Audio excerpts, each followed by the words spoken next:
Hello everyone, welcome back to ESG Topic. Yeah, okay. So let's do a short introduction to ourselves first. So hi, I'm David. Me. Yeah. Yeah. Who are you? I'm Hikmi.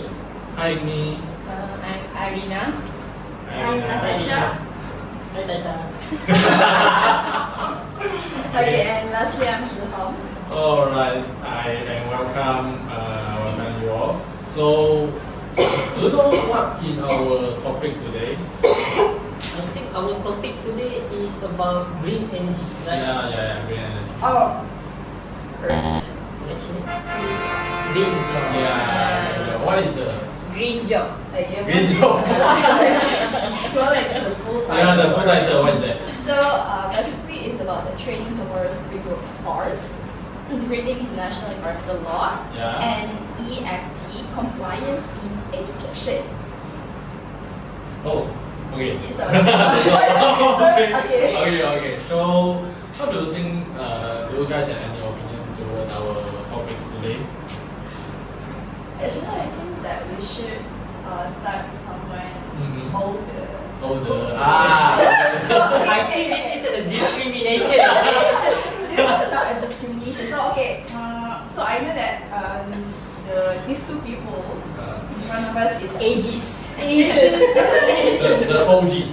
The OGs, Yeah, right? the OGs. So okay, so which month are you born? Which month? Yeah, which month? Next month is my birthday. Actually. Okay, so your birthday first. Okay, so we'll start first. Okay. So our topic is about circular economy and ESG compliance and legal competencies in green jobs. So today we will explore about how sustainability is just not a goal but actually a real legal, technical and employment implication. Okay. So what you guys think about ESG? Because in my opinion, I see that ESG right now is a common things in big companies, in governance and management. So, what you guys thought about ESG right now?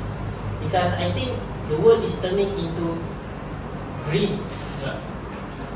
I mean like Our world is already green. No, So I we mean- need to turn greener. green technology, okay? That which is basically ESG is environmental, Social and governance. It's based on 3 pillars. Okay. So What are the 3 pillars? Please state. What are the 3 pillars? Okay, so basically the 3 pillars is consists of environmental, social, and also governance. So the environmental part is, for example, you are you have a company. So your company should not sponsored. So your company should follow the ESG, with not threatening the environment when you are using some products or you are having some kind of services so that it doesn't really threaten the environment. So from the other perspective, the social is in terms like the workability of the people. So how you treat your workers and how the workers, the disparities between the genders in the workforce. And last one is governance. Maybe we could say that the easiest one is a HR, or maybe like the code of conduct in your company that may contribute to a better workplace for the workers itself in the company.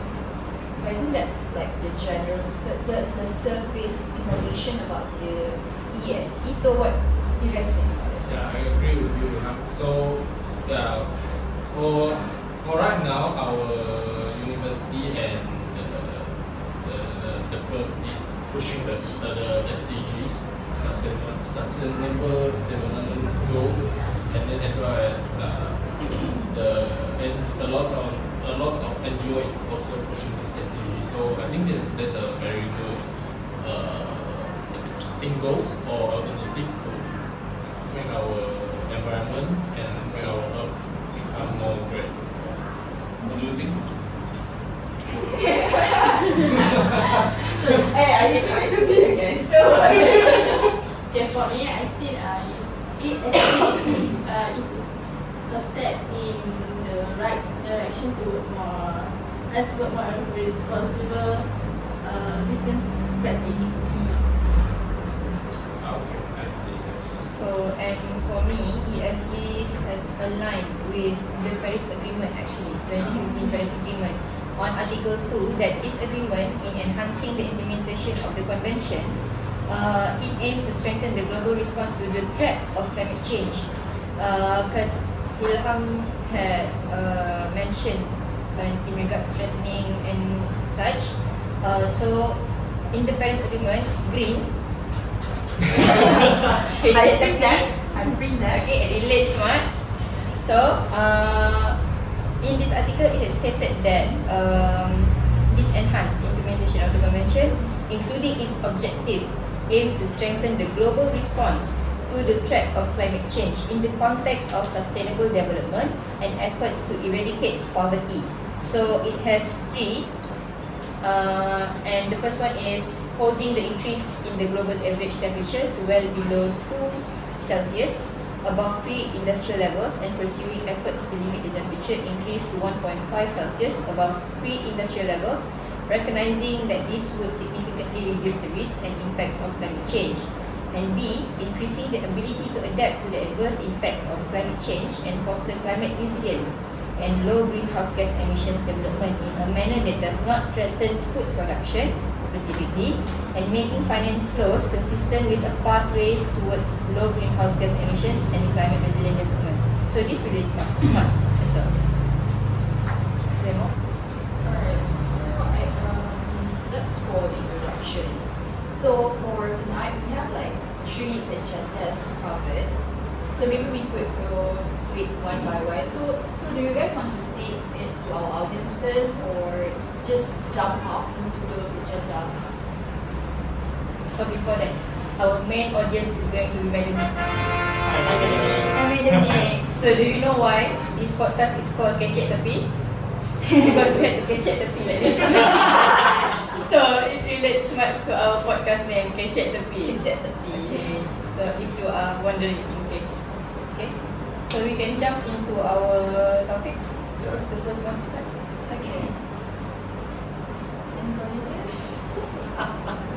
Now we jump into the youngest one. Youngest one. Yes. Ilham is the youngest one. Yes. Yeah. Okay. What year are you guys born? Oh, 03. Okay. So I born in 04, so I'm gonna start, even though I don't know how to say it. So for our first agenda is we would like to investigate the legal obligation of the state and institution in supporting a just transition. The case related to RAR. How to pronounce I it? don't know. Even though I Ru- learned Deutsch Rar? last time, but Rar? I cannot pronounce it. It's RAR. Wait, I'm gonna like. It's rural. Let's use the internet. Rural regions in Germany. Okay, you guys, okay, we like decided first, and let's see how to pronounce it. Okay. Just transition. Rural. Okay, everyone, pronounce. Roar. Okay, everyone. Okay, together. 1, 2, 3. Roar. Okay, Madam Nick. Roar. Okay, basically, Okay. in the rural region from Germany, it's a quite fun fact to read because the rural region in the Germany successfully pivot something like that from coal mining to a hub of green industry. Okay. Alright. Transition is not easy actually, guys, because transition it takes time and a good governance. You just cannot jump from, for example, Malaysia. We want to rationalize our use of petrol. We want to reduce the carbon emission. Yeah. So we introduce EV car, electrical vehicle, but without any good Alternative. not alternative. It's like Learning. planning and fundamental to support the initiative of EVs. For example, Malaysia, not all states have enough. What do you call, kalau petrol, we call it petrol station. Kalau EV panggil apa? Charging station. Charging station. Charging station. For example, here Kedah only have maybe around 1-2 in Arostar. If Madam need, you use EV car. If you want to recharge from your journey from your house to UUM, you must go to Arostar. But of course, if you have what you call your own charging in house, okay lah. Tapi kalau aku, tapi saya tak tahu, saya tak kata Megan tak mampu, tapi katakanlah kan. Jadi susah. Pokok tiba-tiba sampai gurun macam je. Gurun dah jauh pula. Sampai Kedah. Sampai situ rasa. Dekat gerik tu pun dah mati dah. Kemudian ni tiba-tiba government katanya nak mensasarkan subsidi, tapi rata-rata Be careful. our people see that actually the government want to pull out the subsidy because they said that the subsidy is too much, it's a huge burden to the government. 18 billion per year, okay? But the EV car price is too much. 100,000, 200,000. What the cheapest one is what? Proton Mass or BYD? Proton Mass. Proton Mass around what price? What range? Proton Mass. Mass price. Around 100,000, right? Or maybe Yeah. 90,000. 100,000. See? 5,000. Most of us Malaysian is M40, right? We cannot afford 100,000 EV. So without a firm fundamental and planning, this transition is out. Okay, but it's good. German under the rule, sorry, I forgot. Under the rule, Wait. the rural development program. The rural. So basically, the rural region is famously known as a city of steel and coal mining. Yeah, a fun fact this rural region is one of the most important industrial region of Europe, and then based on coal mining and steel, it had been the major supplier of the German military in 2 World War.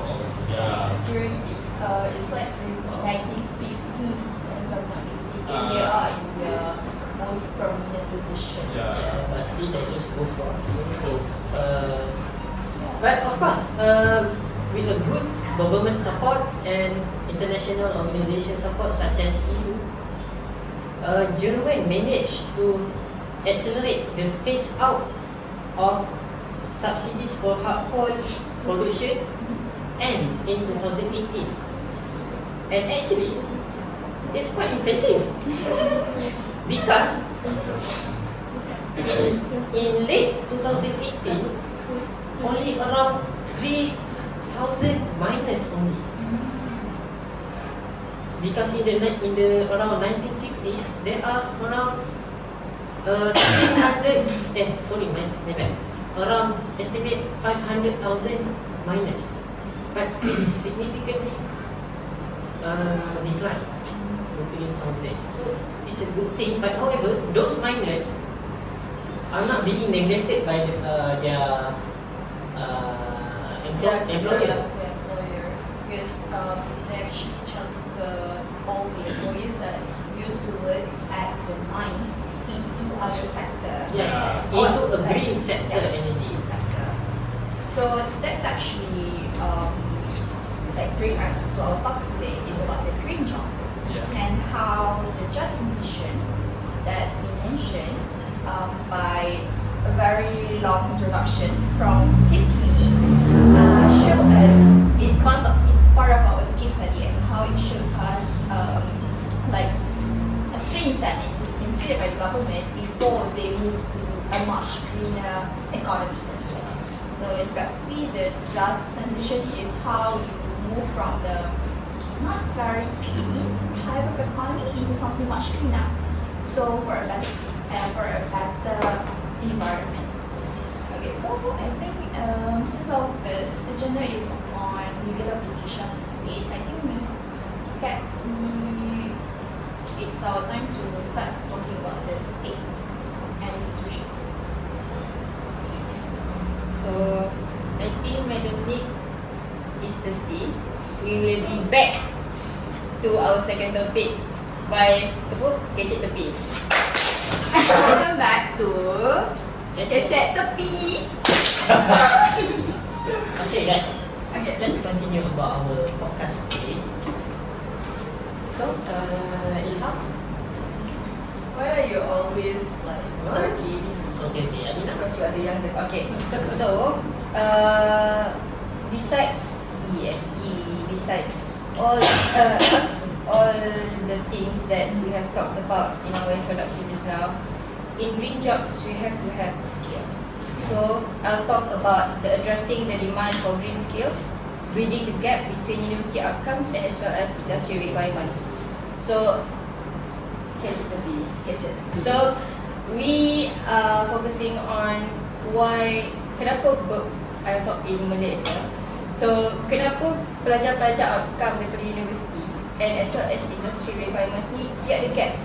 So this study has talked about their gaps adalah disebabkan berfokus di Ireland actually. So adalah disebabkan oleh barriers daripada company itu sendiri. Bila kita study this case, it's actually coming from the company itself. They didn't give any job opportunities kepada university students. Sedangkan these outcomes, university outcomes ni, mereka memerlukan skills and experiences. Macam mana kita nak dapatkan pekerjaan selepas internship kalau industri-industri ni tak memberikan kita peluang sendiri untuk mendapatkan skill tersebut. Meanwhile, green skills are actually majoritarily needed in these days. Okay? So, I'll start with this case study. They require questionnaires. So, first of all, apa yang orang kaji di sini adalah adakah gender mempengaruhi kenapa industri tersebut tidak menginginkan student-student daripada universiti ni. Jawapannya adalah tidak. See, we have 4 genders here.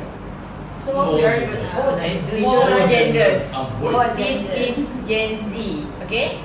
4 genders, female, male, non-binary and prefer not to say. YouTube, please don't ban me. So, dalam percentage ni, female and male 47 to 48%. Non-binary and prefer not to say 2 to 3%.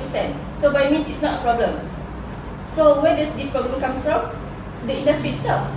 The second one is nationality. This case is studied in Ireland. So probably Irish students are majority dorang mengundi. Dorang menjawab questionnaire ni dan percentage dorang pun tinggi. Dan juga bangsa-bangsa lain pun, nationality lain pun menjawab tak ada permasalahan in terms of racism ke ataupun feminism ke, tak ada masalah dari segi itu. By means masalah di sini adalah pihak-pihak industri, they didn't give the chance to them. Dorang hanya memberikan peluang kepada pekerja-pekerja yang dah old school, yang dah tak sepatutnya bekerja dalam bidang ni dah pun, yang dah yang fosil dah. Fosil 3 kali je lagi tu. So by means that sebab we are speaking in regards of we are students. Saya dan Hikmi SEM 6. Bila kita cuba untuk mendapatkan tempat-tempat internship, the chances to have internship places are minority. Emails are not answered. Okay, so benda ni sangat relate dengan kita orang. So question seterusnya adalah di sini company tersebut, apa yang orang cakap adalah, to what extent do you agree or disagree with the following statements? So strongly agree, the company said that they are committed to reducing its carbon footprint. Okay, fine, because this company focuses on carbon footprint. By means that they focus more on their company, the quality of the company, the qualifications of the company. But what did they do? Sedangkan student-student yang outcome ni akan ada lebih banyak ilmu, akan ada lebih banyak pandai tangan, orang lama kata. Tapi macam mana kita nak commit kepada carbon footprint tersebut kalau dia give the chance kepada student generation sekarang? Sedangkan dalam universiti kita ada pelbagai peralatan, kita ada pelbagai penyelesaian. So this doesn't align dengan apa yang industri cakap, and this has created a gap antara kita dan juga pihak-pihak industri. Dan last kali adalah what does this company say? It is important to them that their company contribute positively to the communities in terms of environmental and social impacts. But the percentage of the students that have been problematic to get jobs in green skills are nearly zero. So this somewhat, I guess, it's not irrelevant. So the companies have started to give chances to the students. Sebab apa? Trust me, anyone is watching this video, not only on green skills, but any companies, I think, kalau you guys pernah bekerja daripada company korang, betul tak? That means that apa kita rasa, company kita nak tu reject kita, sedangkan kita tahu apa kita punya compatibility dalam tu, apa kita punya peluang yang kita boleh laburkan dalam company tu. Mungkin kita tahu kelemahan company ni kenapa dia tak maju. So kita nak cuba, kita sebagai generasi baru, kita nakkan pembaharuan, kita nakkan kemajuan. Sampai bila kita nak satu perkara itu berlaku statically. So I think that this is why bridging the gap between university outcomes and industry requirements ni adalah sangat-sangat common. Not only on green skills, but because of our topic, green skills are actually good for the future. Faham tak? I am shocked. Bukan shocked in a bad way, but in a good way. Hari tu saya naik Mars Airlines kan. Sebelum ni diorang punya spoon and fork kenal semua, dia kayu. But now, diorang guna cornstarch. Oh, yang boleh recycle tu. Boleh recycle. But it's not like, kan kalau if we use it, it's gonna like be big. Tak. Dia sangat keras, tapi dia tak mudah patah at all. By means that the new technologies sekarang they rely on our minds. Faham tak? By means that it's a good alternative. So why other companies tak nak gunakan peluang tersebut? So do you guys agree or not with what I say? I think I would like to add some point. I think one of the reasons why the company didn't want to hire us because they think that it's much more cheaper to just give the position that we wish for the existing employees, but just give them like some kind of training in green skill so that they could perform the same task like how the newcomers would do. That's the perspective of the company nowadays. Rather than just recruiting the newcomers that just like they need to acquire them with experiences which we don't have, most of us. We only have the skill but we don't have enough experiences to fulfill all the vocation that the company did. So what do you guys think? Apa yang saya nampak, people are concerned about what planet they live for our kids. Yeah. But they don't prepare our kids for the future untuk planet kita sendiri. Betul? I don't really understand. Could you justify? Tak, maknanya macam mungkin generasi middle, Yeah. millennial tu kan. Okay, saya tak tahu, saya cakap je. Okay lah, generasi yang tu sebelum dari kami, generasi Y or X. Sorry, my bad. Generasi X. Mereka sering Job. risau yang Apa lah? mereka risau tentang generasi bawah mereka nanti. Untuk planet macam mana yang orang nak tinggalkan untuk kita. Tetapi orang tak prepare kita generasi yang mendatang untuk menjaga planet. Dia orang expect kita untuk follow their footprints. Tapi apa yang kita boleh laburkan kalau benda tu tak, macam nak cakap, Jalan itu tidak tertutup. selain daripada jalan tu dibuka, apa yang tinggalkan on the past, kita yang nak kena carry benda tu. Faham tak? So apa yang korang rasa itu sebenarnya? Saya agree with that sebab English. English lah. It's okay. Malaysia. Okay, sorry. Okay. I agree with that because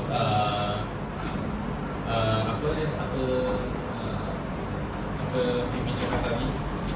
It's about how the older generation are trying to give us the pathway. Like for us preparing, they're not like preparing us. They more like nak translate macam mana ya? It's like the older generation mereka risau planet macam mana nanti diorang nak tinggalkan untuk kita. Contohnya macam sekarang kita nampak planet kita penuh sampah, climate change, pencairan ais, tapi mereka tidak mengajar generasi yang akan datang nanti macam mana untuk menjaga planet ini bila kita dah sampai ke masa tu. I agree with that. Sebab kalau kami tengok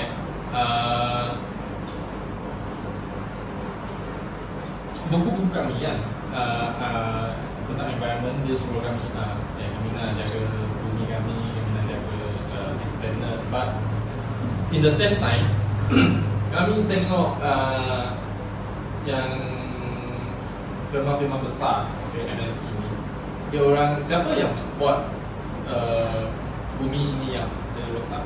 Actually yang this older generation and this firma-firma besar.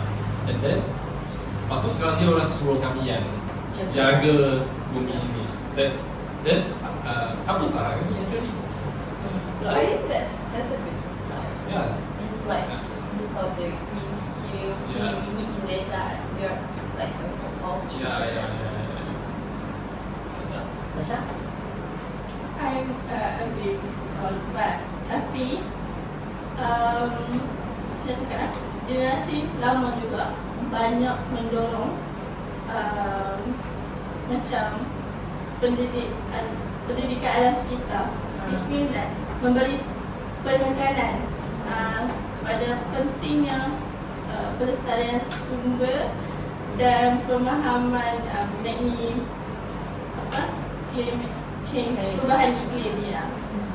Tadi bergerak dah ni media ni dah senyum dah balik. Senyum balik dah. Kasih dah hitam dia. Hitam.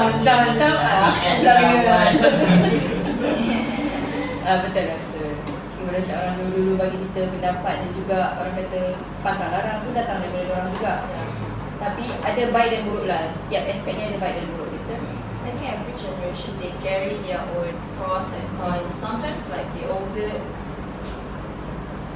wow. Bukan wallpaper, jam. Wow pula. Tak boleh tahu kan? Astaghfirullah. Aku tak tunjuk wallpaper tu tahu. Okay madam. Okay madam. Okay everyone. So this is the ending for episode 1 of Kecek Tepi. Sekali. Ending of episode 1 of Kecek Tepi. Kita jumpa episod 2 nanti. Episode 2 nanti. Patuh. Ni. Ni selamat dah. Lepas ni kita tak main ikut open dah, kita main siapa datang kelas main lewat. Okay, that's all for today. Thank you. Okay. Hi everyone, welcome back to our podcast episode 2 Gadget Tepi. Okay, so So last episode we talked about what? We talk about the rock. Transition. Just transition. Just transition. So in this episode we will talk more about ESG. Okay. Before that, do you guys want to summarize in a bit what we talked about in the last episode? Yeah. Can you? Any of us? Just a brief summarization. Okay, how about? Okay, so in the last episode we talked about the just transition, as what has been explained by Hickley is about the rough region and how we would like to transition from our traditional way of operating our company into the new way, which is much cleaner in terms of the energy and so on. So just transition is about how you would justly transition your company into much cleaner one. So for example, the case study that we've stated before is in the rough region. In the rough region, it's a coal mining region that is very rich with coal. So in those in those case study, Germany had transformed the rough region from the coal mining warehouse into something that we call a tourism type of environment. So they try to retrain their past miners into a new sector. So this just transition ensure that the workers that work in the past industry could get their job and just not neglected by the industry. Okay. So would you like to proceed? Yeah, sure. So I would like to proceed, and then I want to talk about how legal framework actually shaping the green jobs today. So I think this is a question that many people ask: how do the policies and the laws turn the sustainability goals into actual employment? So the answer in three powerful. Sorry. Okay, you want to show something? No. Okay, so I will proceed. So the answer will be three powerful legal mechanisms. So, yeah? Can I give the answer? Yeah, sure. Three powerful legal Yeah, what's that? mechanism. Yeah. First, setting limits. Yeah. Allocating funds. Yeah. And defining standards. Yeah. So what the Natasha say is correct. So I will talk about this one by one. So the first one is setting limits, which is law that force change and driving demand for new roles. So what's that? Actually, this is about governments use the regulation to push industry and to go to the green, which is I give three examples.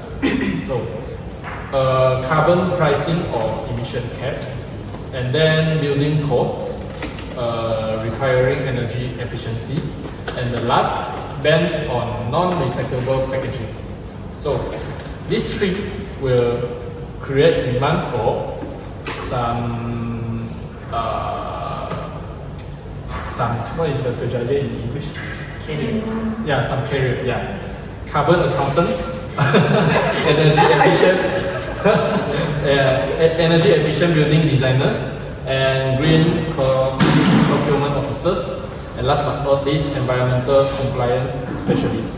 So, for example, in France, alright, in France, anybody take France? No, nobody. Alright, bonjour. Alright. So. Bonsoir. Now it's evening. Okay, bonsoir. Alright. So. Huh? Wrong What is that? Presentation. Alright. Just take the English word and then use the French accent to add your Frenchness. So in French, the legislation banning the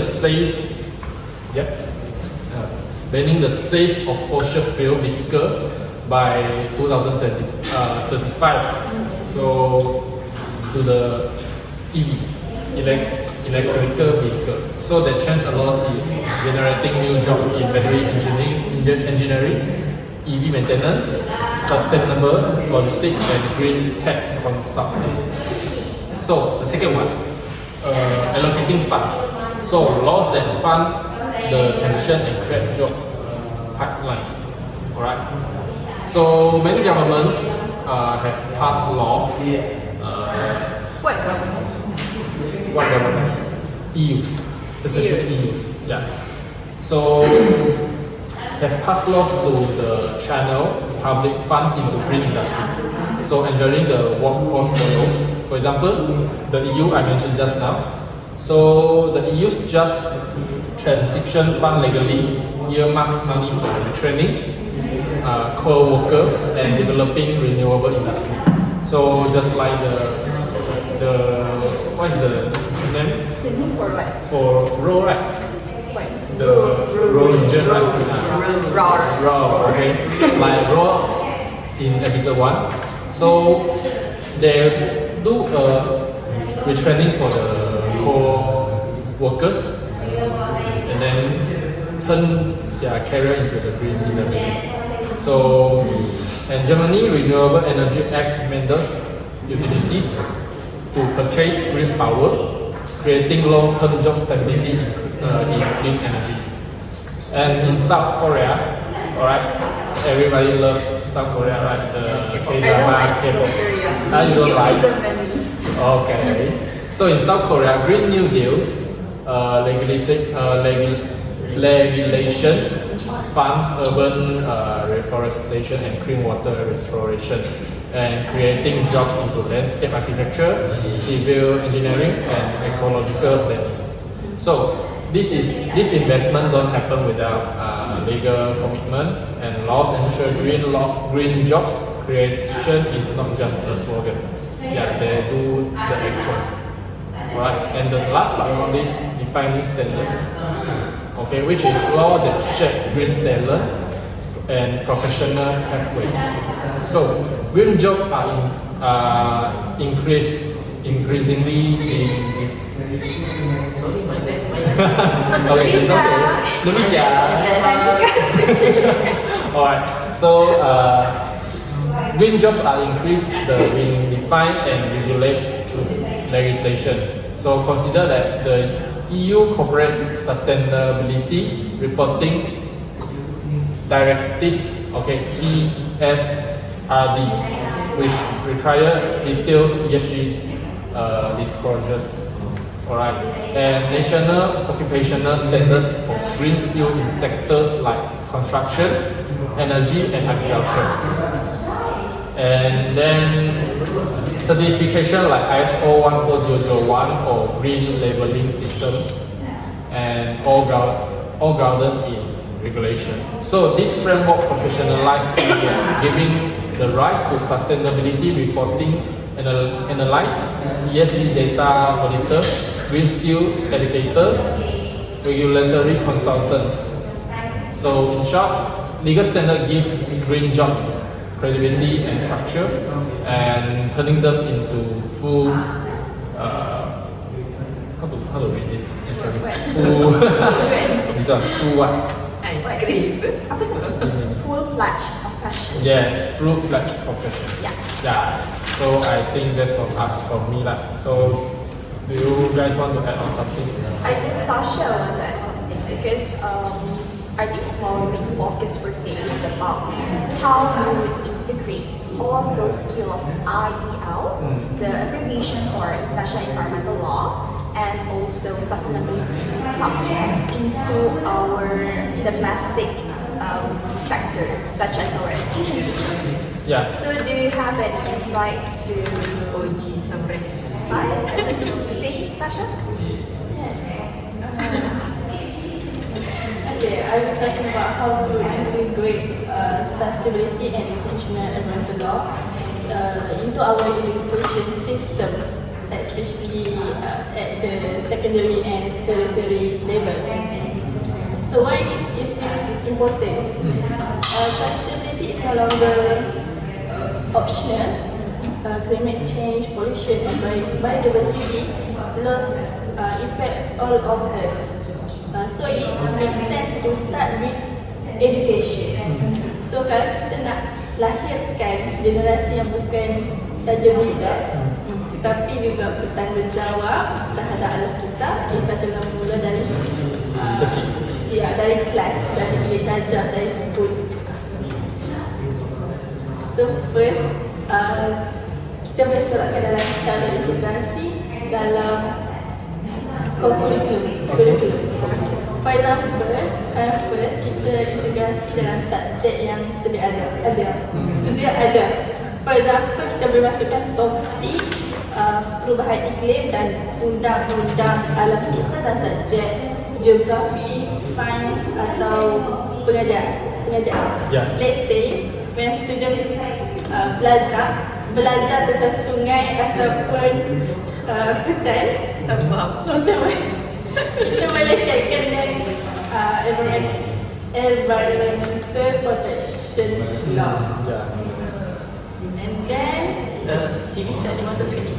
Civic is no longer in the curriculum. Yeah. Okay, so starting from our okay. era. So disclaimer for our older folks. We are the position. Disclaimer for our older folks. Starting from my year, during KSSM, curriculum standard sekolah menengah. We are like 2004 babies. Starting from our 2004? Yeah, starting from our 2004 babies, we no longer have civic subject. So that's why they have the civic, right? No. Okay, so we don't have civic. But Or moral- kemahiran hidup. Oh my We god, that's why they don't have any actually, in our new curricula, we have two additional subjects that should be taken. So the student could choose between these two subjects, these two options. ESG, Asas Science Computer, which we learn about how to code and how to create a system IT, and also RPT. So RPT is Reka Bentuk dan Technology. So RPT is actually a subject that requires students to be creative and they need to build something, some kind of project. So maybe the team would integrate those ideas and also sustainability value into this subject because it should be taken by a student. If I'm not mistaken,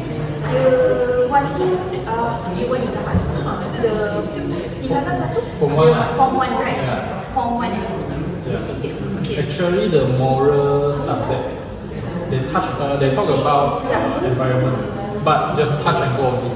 But it's more like philosophical or it like literally talking about the Yeah, environment. they are talking about environment, but just touch and go. Touch and go. Yeah. Then our teacher will just pass the lesson about the environment.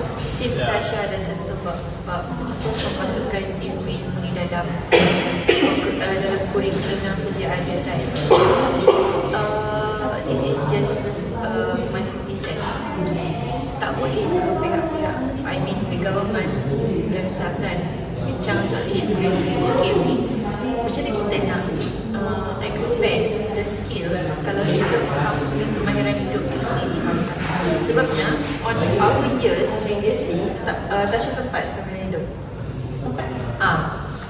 Kita orang punya years ada kemahiran hidup, you know basic skills, contohnya menggaji, menukul and menjahit dan semua tu. Actually it relates much with green skills sebenarnya, sebabnya green skills is a huge orang kata platform. Dia menggunakan kemahiran-kemahiran sendiri yang kita belajar, macam Tasha kata, kita meletur buluh biar dari rembubnya. So I think it's the best for our government untuk implement balik. Tak menggunakan kemahiran hidup tu sendiri tak apa, tapi something that relates for the kids in the future generation to have survival skills yang bagus, and this would open a such huge opportunity. Mungkin inilah salah satu jawapan kepada persoalan semalam, kenapa kebanyakan company tak nak menerima keluaran universiti kini. Sebabnya kemahiran daripada asas sekolah menengah dah dilupuskan. So I think this answer much, and kita tak tahu. So what's your opinion? In my opinion, maybe because the change of government, because each government want to implement their own idea. So I think this government of the day, they think this is the best for our future generation. Because right now in the current world, we are more focusing on IT, on technology. AI driven. Kalau kita dah mengharapkan student-student event, student-student KV sebenarnya kebanyakannya diorang keluar, kita tak tahu diorang nak lagi ke tak berada dalam era bidang. So kita kena bagi kesamarataan in case they wanted to continue, sebabnya kemasukan KV dan TVET ni bermula pada tingkatan 4 tak salah on my ni kan, sebabnya so if diorang nak mungkin bila diorang masuk, they are focused on that kind of future. Probably kita tak tahu dalam bidang sains komputer kita akan orang kata keluar ke mana-mana, tak kisah ambil bidang sains komputer, RMIT and so on. But once kita keluar, kita tak tahu the future we have in university punya generation, punya zaman. I didn't expect to take this course, but I've taken computer science previously. So kita tak tahu di depannya macam mana nanti. So Tasha macam mana? Okay, saya tak setuju dengan statement. Tak setuju? Sangat setuju dengan statement Alina, di mana kemahiran hidup perlu dipraktikkan. Kalau benda-benda praktikal macam tanam sayur, baki barang, guna tenaga, benda hal tu semua tu sangat relevan kalau kita wujudkan masyarakat yang lestari. Okay, cukup pasal education tadi. Rasanya kita dah boleh masuk semula ke segmen environmental international law. So I think Tasha yesterday mentioned that there are some case study that can be related, which is about polluter based principle, right? So can you elaborate more about that study case? Before that, let me talk about what is polluter-based principle. So, polluter-based principle is a principle in which those responsible for pollution to bear the cost associated with managing it, thereby preventing damage to human health and the environment. So, it serves as a mechanism for internalizing environmental costs, ensuring that the economic activities causing pollution reflect their true societal cost. Senang kata, siapa yang buat pollution, siapa yang bayar. Untuk study case ni, di mana Nigeria telah menyamai syarikat minyak shell dan setuduhan pencemaran alam sekitar dan kerusakan sosioekonomi di wilayah pengeluaran minyak, terutamanya di Delta Niger. Okay. So, what are the environmental impact of it to the environment in Nigeria? Sorry. Apa implikasinya? Implikasi terhadap alam sekitar apa yang diorang buat? Atas what base that the Nigeria social. Dikaitkan dengan tumpahan minyak besar-besaran yang mengakibatkan kemusnahan alam sekitar, krisis kesihatan dan kemiskinan dalam komuniti tempatan. Contohnya beberapa kes yang melibatkan sama daripada kerajaan negara sendiri, penduduk kampung seperti di Ogonian yang menuntut papasan, dan kes ini juga dibawa ke mahkamah antarabangsa di Belanda dan UK. Okay, so I would like to add a bit. So in this case actually, the ground that is presented by the Nigerian government towards the Shell company at the Netherlands is that because it caused the ecosystem destruction to them due to the oil spill. So it kind of like it does affect all the aquatic life and all those species of seafood.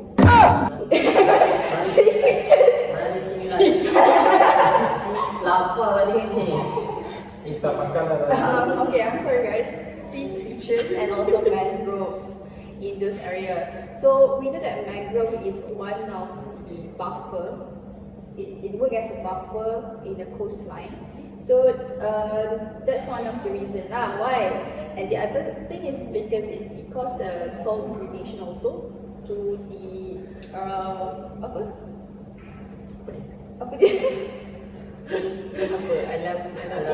it causes soil degradation, which also contaminates the farmland in those Nigerian regions. So that's why the local people. So imagine that one day you are going to your farm and you found that all of your plantation plant and also of those things are wilted and died just because of the oil spill. Because you use it same. So that brings to a huge problem, which is hunger towards the local people, right? Yeah. Okay, so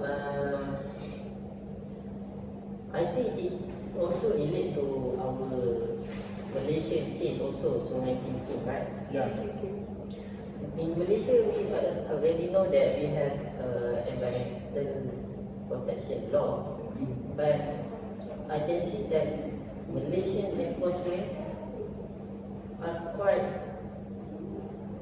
bad because Sungai Kim punya isu ni dah berapa tahun dah, tapi masih lagi tak ada tindakan yang Sewajarnya.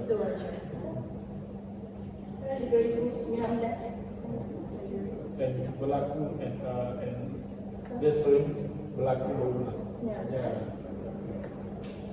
So maybe our penguat kuasa is not very well. Yeah. So what the government can do and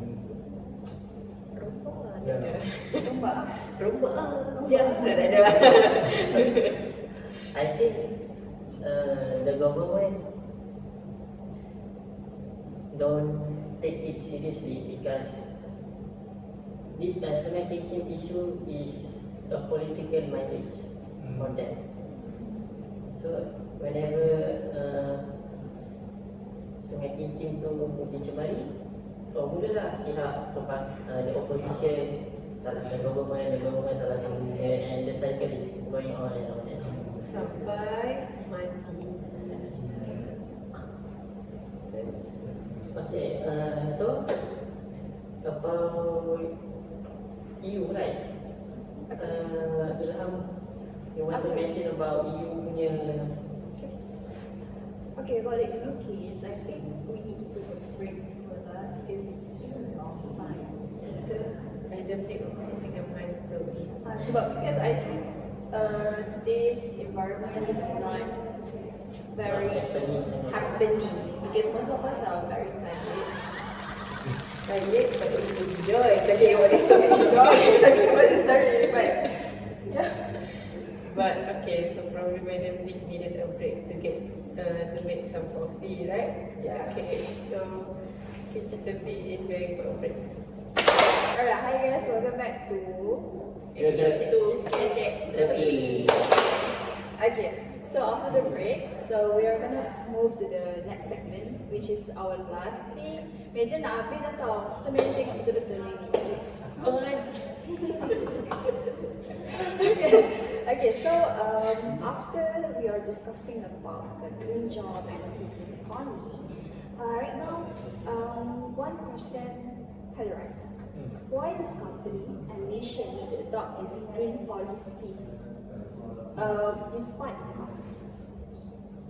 it become very costly to change from the older one into the new one? I think it's because this green policy or ESG becomes a framework for responsible decision making across all sectors. So including the public sector. So let's break it down.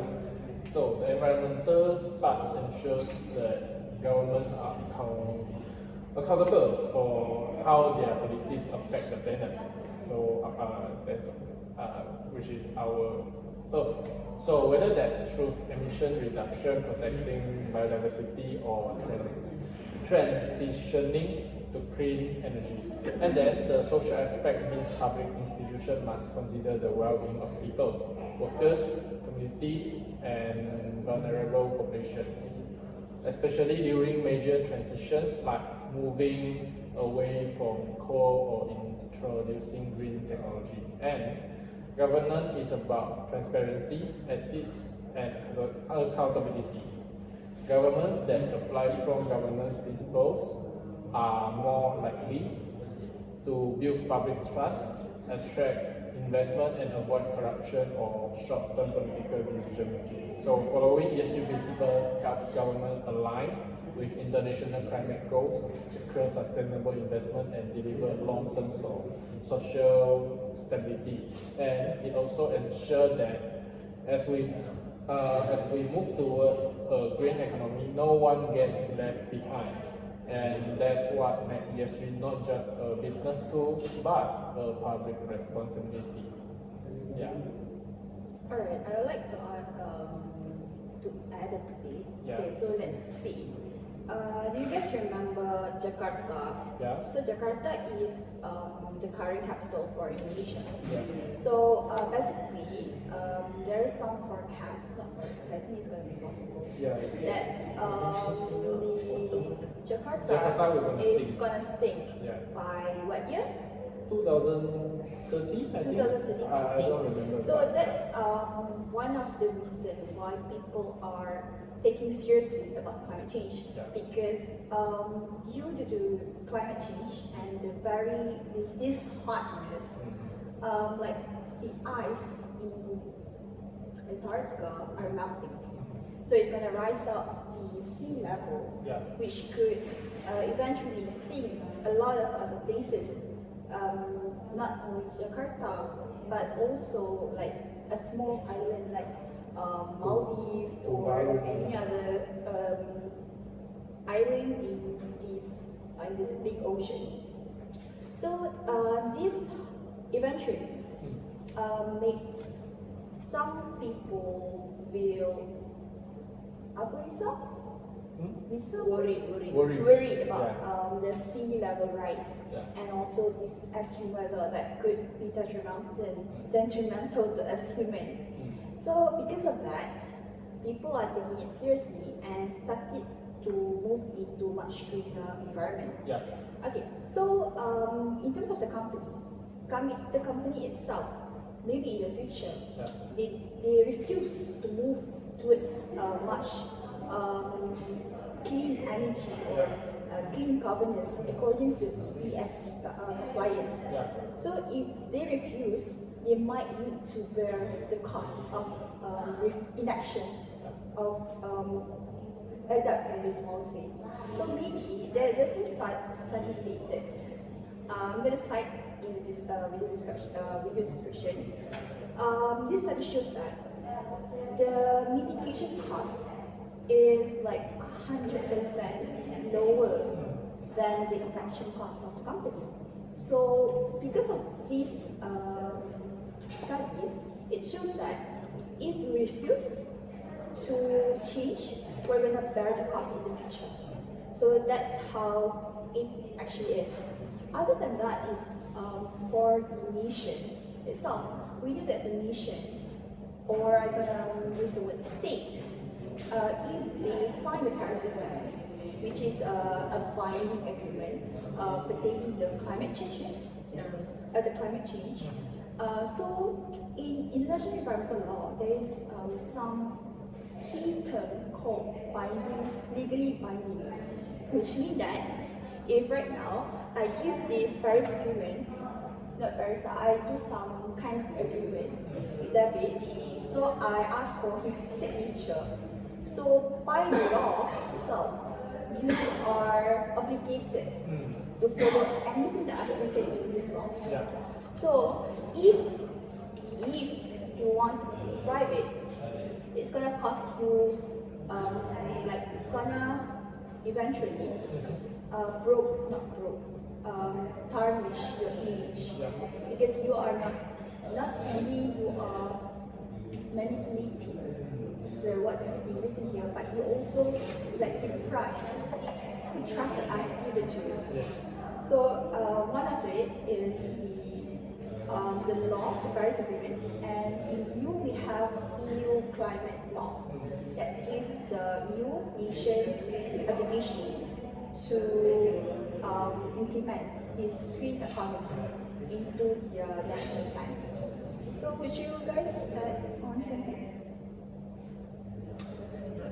Not really.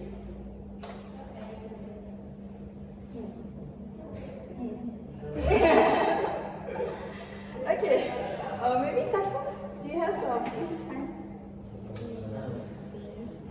2 cent, 100 cent, bedworm, half-cent. Oh, tak bawa half-cent guys. Oh, tak bawa half-cent. Macam mana ni kita cakap biskut half-cent. Sedap. Kita orang kalau cakap apa, benefit dah faham tadi. Letak banyak depan ni pun benefit dah nampak, dah faham dah kenapa. Sakit ni. Ada benefit. Apa ada apa lagi pendapat ni saya?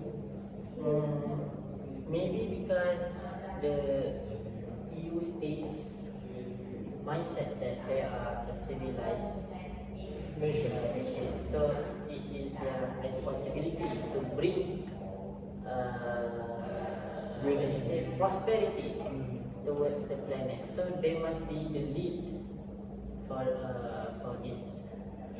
What do you call that? Plan. They must be like the first one.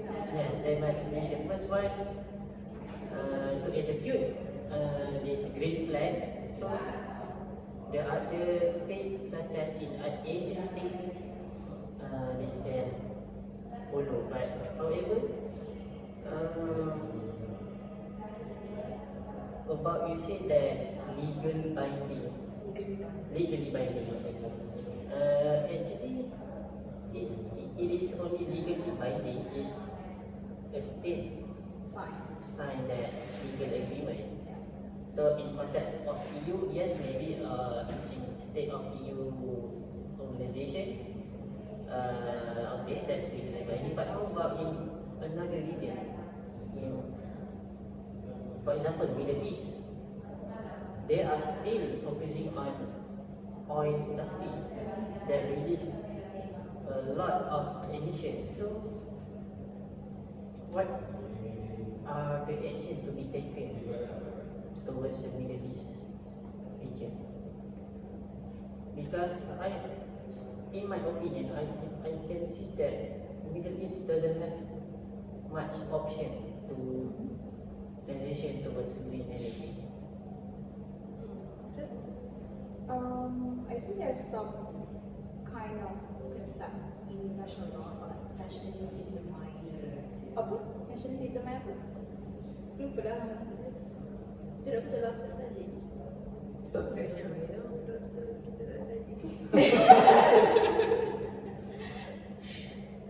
Kita buat bijak sikit. You can. Sorry.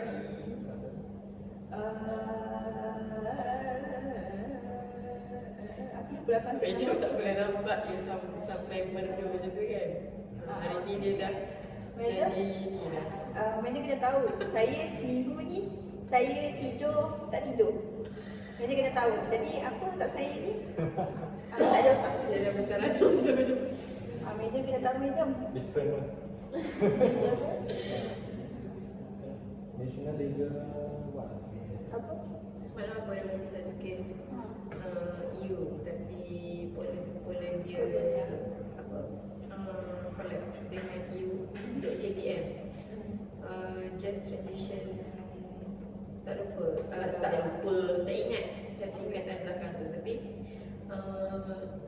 sampai ada banyak pelaporan around 55 million lah sudah. Kes tadi ada ni 55 million dan buat macam bidang yang diberikan kepada pekerja-pekerja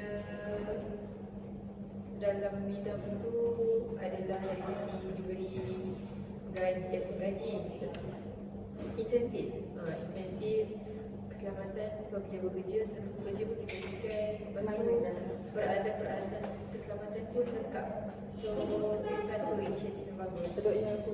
So Untuk encourage untuk encourage orang untuk melabur dan juga masuk dalam bidang-bidang ESG untuk transition seperti yang kita semalam dah buat pasal BPJ tu. Transition from using of coal, steel and other yang apa yang emission tinggi dah kan. Yes, emission. Untuk the greener technology is cost highly cost. So the government need support from NGO and also from the what you call that private company to invest, because without money, without modal, tanpa modal, teknologi hijau tu tak dapat dibangunkan.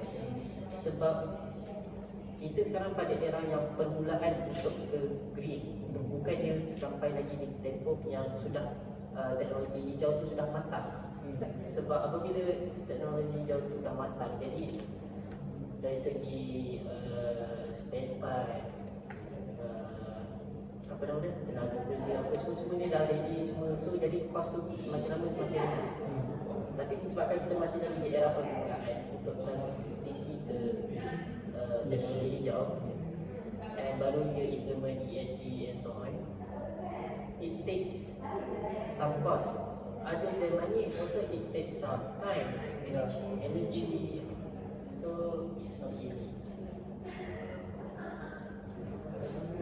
So we can conclude berdasarkan study me, my study, Tasha's, David's and Ilham punya study. Lastly, we all learn from it. So siapa nak start? Round table.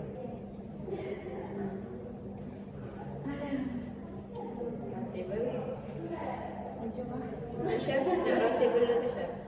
So education lah, what do you think? So untuk education, it's clear that we can't just rely macam bergantung on satu pendekatan sahaja. Kita kena guna cara campuran dari kandungan tadi sebut tadi kurikulum, lepas tu pendekatan pengajaran. So, kalau kita betul-betul nak capai pembangunan mampan, pendidikan kena jadi permulaan. So, yang tu je. So for me, I think that government maybe can do from the apa orang kata policies maybe contohnya kalau untuk firma-firma apa-apa yang dia orang nak push ESG, maybe giving dia some benefits, contohnya pengecualian cukai ke apa-apa untuk encourage the private sector untuk masuk kepada ESG lah. Yeah, I think that's all for me. I think for myself, I would like to conclude that to implement the green job, first people need to understand what is sustainability.